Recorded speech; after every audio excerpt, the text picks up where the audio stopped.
Want to remove the background in Canva for free? Here's the easiest way to do it.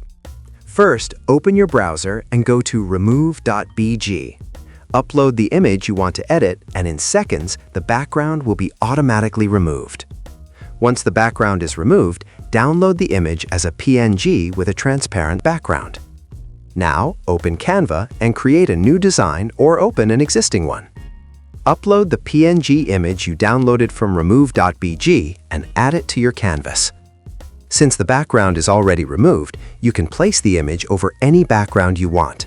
You can add a color, another image, or leave it transparent.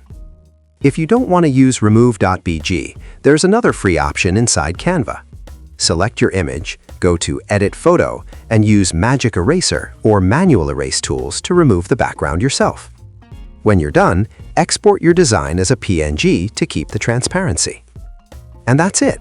That's how you remove backgrounds in Canva for free. If this helped, like the video and subscribe for more quick Canva tips.